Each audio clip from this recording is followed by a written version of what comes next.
Assalamualaikum warahmatullahi wabarakatuh. Saya Gendri Wipriance dari MTS Ma'arif NU 1 Aji Barang akan mengikuti lomba cipta video pembelajaran kreatif dan inovatif Guru MI MTS Kabupaten Banyumas.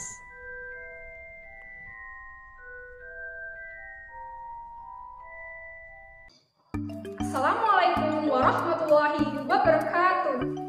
Halo anak-anak, pernahkah kalian mengamati pada siang hari matahari bergerak dari arah timur menuju ke arah barat? Kemudian pada malam hari matahari menghilang.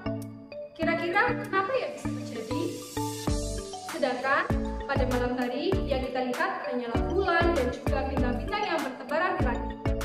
Nah, jadi matahari, bulan, dan bintang-bintang itu adalah benda-benda langit. Benda-benda langit itu tersusun dalam suatu tata surya. Apa itu tata surya? Mari kita belajar bersama-sama tentang tata surya.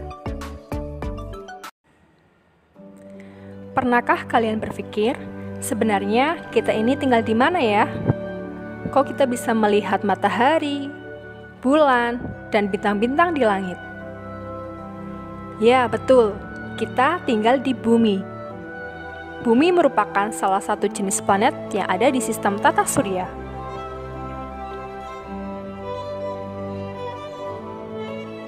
Manusia memang ditakdirkan Tuhan untuk hidup di bumi. Tapi, apakah di luar planet bumi ada kehidupan?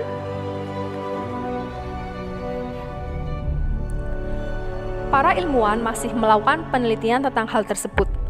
Terlepas ada tidaknya kehidupan di luar planet bumi, sekarang kita akan membahas tentang planet, komet, satelit, asteroid, dan meteoroid. Kita simak sama-sama ya. Tata surya. Tata surya merupakan kumpulan benda langit yang terdiri atas sebuah bintang yang disebut matahari sebagai pusat dan semua objek yang terikat oleh gaya gravitasinya, yaitu 8 planet beserta satelitnya serta asteroid, komet, dan meteoroid.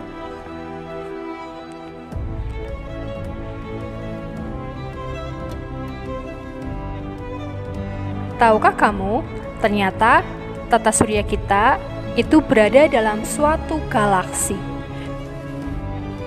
Galaksi merupakan kumpulan-kumpulan dari tata surya.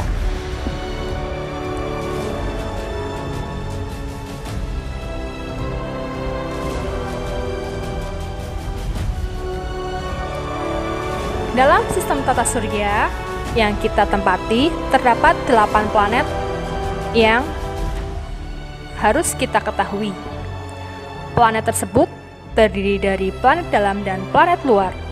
Planet dalam terdiri dari Merkurius, Venus, Bumi, dan Mars.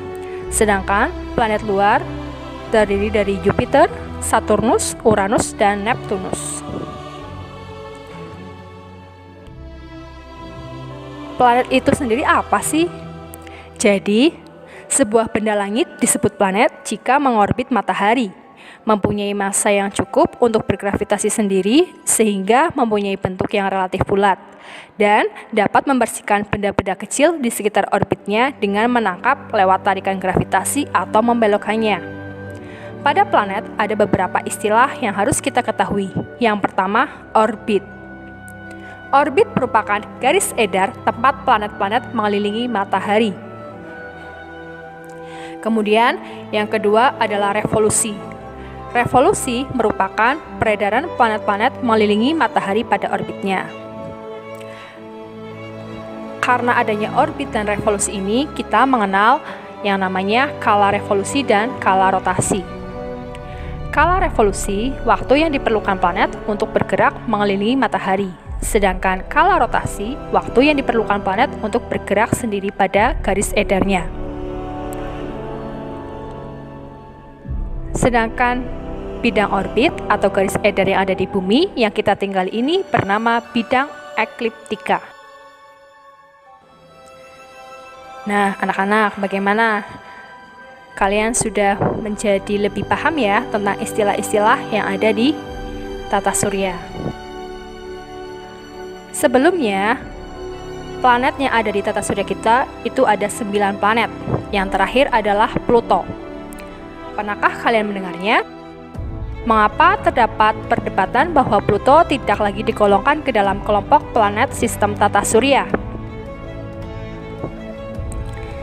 Ya, jadi jawabannya adalah syarat sebuah benda langit dapat dikatakan planet. Yang pertama adalah mengorbit matahari.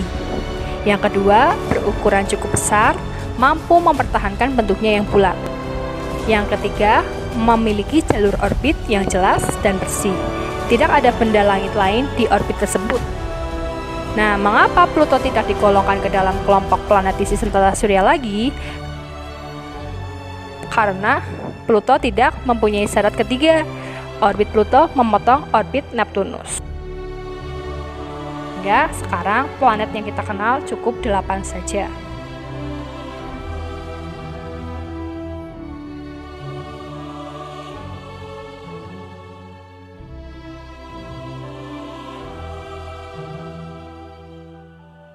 Benda langit yang berikutnya adalah satelit. Satelit merupakan benda langit yang mengelilingi planet dengan periode rotasi dan revolusi tertentu. Jadi, satelit akan mengitari suatu planet bersamaan dengan planet tersebut mengitari matahari. Oh iya, sebenarnya satelit itu ada 2 macam loh, yaitu satelit alami dan satelit buatan. Perbedaan antara satelit alami dan buatan terletak pada siapa yang membuat, bentuk, dan fungsinya. Kalau satelit alami itu sudah ada dengan sendirinya dan diciptakan oleh Tuhan. Contohnya seperti bulan yang merupakan satelit pada planet bumi.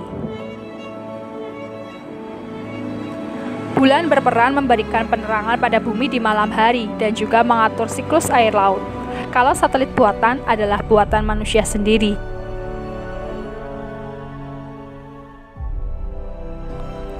Manusia membuat satelit untuk memenuhi kebutuhan manusia yang sangat beragam, apalagi seiring canggihnya teknologi.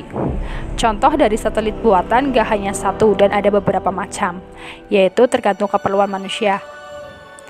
Satelit buatan diantaranya adalah satelit komunikasi, satelit cuaca, satelit navigasi, satelit militer, dan satelit penelitian.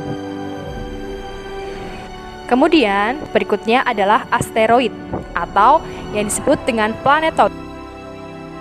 Asteroid merupakan planet-planet kecil yang jumlahnya puluhan ribu dan mengorbit mengelilingi matahari. Letak orbitnya sejajar dengan ekliptika bumi dan terletak di antara orbit Mars dan Jupiter. Berikutnya adalah komet. Komet sering disebut bintang berekor, padahal komet bukan bintang. Ekor komet terbentuk oleh debu dan gas membeku. Panjangnya dapat mencapai jutaan kilometer. Wow, panjang sekali ya. Mungkin ini yang kita sebut sebagai bintang jatuh?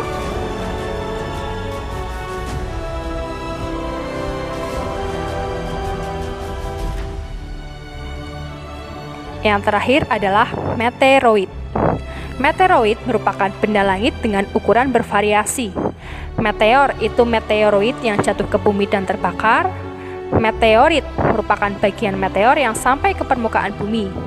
Meteorit ada yang berukuran sangat besar dan bermassa puluhan ton.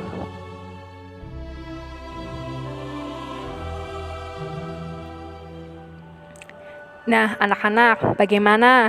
Apakah kalian sudah paham apa itu planet, kemudian asteroid, meteoroid, satelit, dan juga komet?